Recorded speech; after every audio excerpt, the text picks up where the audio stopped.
Welcome back to Call for Help. Time to take another call. Amber, who do we have? All right, we have Matt on the webcam from Ridgewood, New York. Hey, great. You don't have amber.ca, do you? No, I don't. I should probably get that, Quickly. though. Or try. Quickly. Quickly. Hey, Matt, how are you? Oh, my gosh, there he is. Good, Leo. How you doing, Matt? How are you? Well, I'm very well. Welcome to the show. Thank you. Sorry you can't see it. Yeah. You know, God bless the internet is all I can say. Zip it, zip. What we don't know won't hurt us. So what can we do for you, Matt? I'm starting to get that call that I want to go to Linux, you know. Good. Starting to get that urge. You're getting the siren song of Linux is pulling at you. Oh, yeah. I hear Linux. Go ahead. That penguin can sing. Yes, But, maybe better than me. There's a lot of partitioning issues Right. that I'm scared about. I don't want to start over from scratch. I already have Windows on my system. I might want to keep it around for games that aren't compatible, maybe some programs. So I don't know, really, you know, is there a solution to this? Sure, Like, there are a couple of add solutions. partitions. Yeah. First of all, you're absolutely, don't feel guilty about saying I want to keep Windows. That's perfectly normal and legitimate. In fact, I highly recommend it. So there are two ways that you can run Linux without getting rid of your Windows. Actually, there's multiple ways to do it. Of course, you could always get another computer, but we're going to leave that one out. You can, now, every version of Linux, and I've talked about this before now, has what they call a live CD version, which means you can boot to a CD and run the Linux off the CD without ever installing it. I actually gave that a shot, and it didn't come up. Yeah, I got a blank screen. I'm assuming it was a hardware compatibility issue. It's almost always a screen issue, yeah, display issue. Which version did you try? I tried both Knoppix and SUSE. Oh, okay.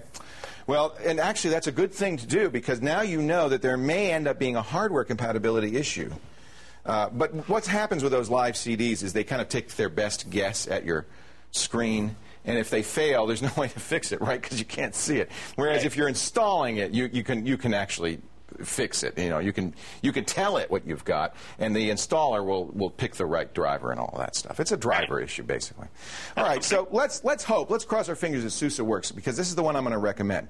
The way that you get a multiple boot computer, we call it multi-boot, is by each operating system has to have its own disk or disk partition, okay?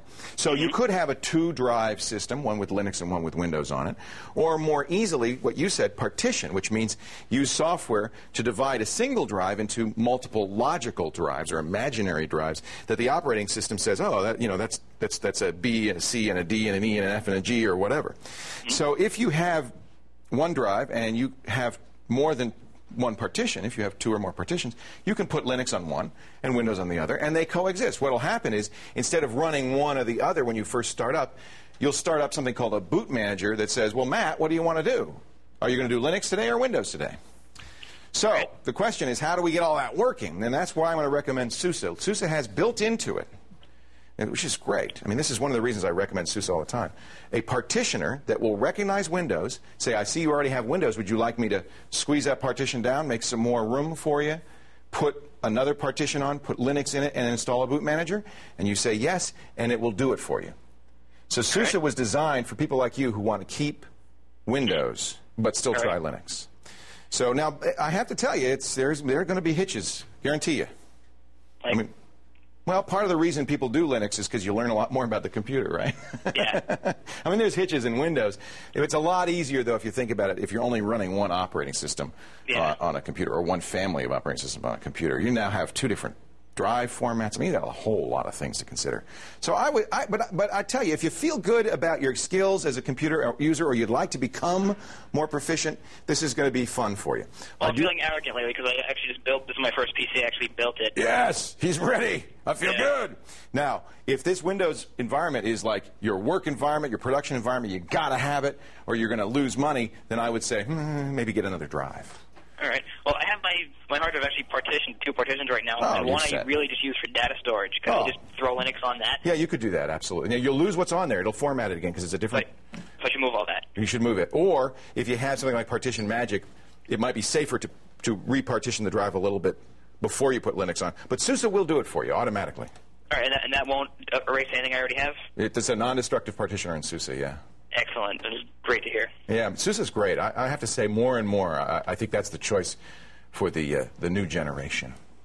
Okay, Matt? All right. One last small, tiny request. Sure. I would be honored if the lovely Amber MacArthur would critique my website. Oh, all right. Well, let's write it down. Amber, you got a pen? Yep. What's the name of the website, Matt? It's M2JStyle.com. What are you, a hip-hop DJ? What is that?